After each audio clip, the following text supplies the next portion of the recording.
नमस्कार. माझ्या अंतरंगामध्ये मी प्रमिला आपणा सर्वांचं मनपूर्वक स्वागत करते. तर मंडळी, 2-3 दिवसांनी व्हिडिओ. आई खूप आजारी पडली आणि मग त्या दरम्यान असं झालं की मला सोलापूरला यावं लागलं. मग थोडंसं कन्फ्युजन होतं, बऱ्याच गोष्टी गडबड गोंधळ.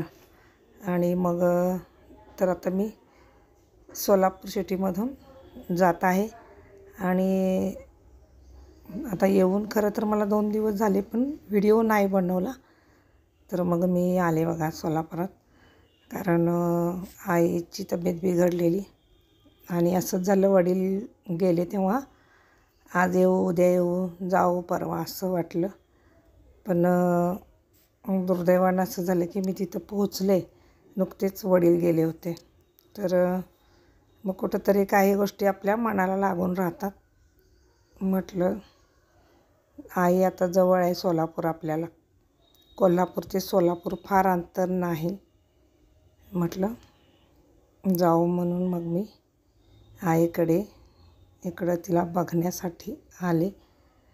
तशी तिची तब्येत आता बरी आहे, म्हणजे बोलून चालून जरा म्हणजे आहे तशी चांगली, इतकी पण काय टेन्शन घेण्यासारखी नाही. तर एकंदरीत असा मामला. आणि मग एका मध्यंतरीच्या वेळेत, म्हणजे थोडंसं आमची मम्मी रिलॅक्स झाल्यानंतर काहीसा दुपारचा वेळ काढला आणि पंढरपूरला 1 तासाभरासाठी जाऊन आले. लगेचच आम्ही गेलो, तेच परत फिरलो. तिथंच मला एक गोष्ट बघायला मिळाली, ती म्हणजे दिवे सोडतात. कारण बरेच वर्षांनी मी पंढरपूरला आलेले. मला एक गोष्ट अशी खूप आवडते, ते म्हणजे नर्मदा मैया जी आहे, नदी आहे, तिच्यामध्ये दिवे सोडले जातात. ते ऐकायला पण आणि बघायला पण मला खूप आवडायचं. तर नशिबानं असा छोटासा का असेना मला दिवा सोडण्याची संधी मिळाली. मग मी तो सोडला आणि मग बरं वाटलं. छान असं नदीचं, आपल्या चंद्रभागेचं पात्र आणि तिथं ती दिवे सोडण्यासाठी येणारी बाई. तर चला म्हटलं आपण सोडू. आणि मग इथं दिवे सोडले. थोडा वेळ बघा, आपल्याला आपली आई आपल्यावर वेगळंच प्रेम करत असते. तिला असं वाटलं की आता आपल्याला थोडंसं बरं वाटतं, तर आपण काय करायला पाहिजे, थोडं रिलॅक्स व्हायला पाहिजे, होय की नाही.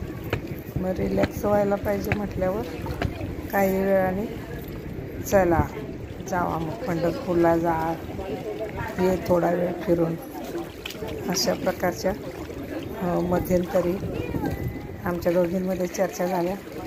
चला जा म्हणते थोडा वेळ. तर मग आले आणि मग अशा प्रकारे तिथं दिवा सोडायची संधी मिळाली.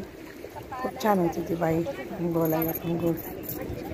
आणि चला, तिने खूप आग्रह केला आणि मग तिथं आम्ही 2 दिवे सोडले.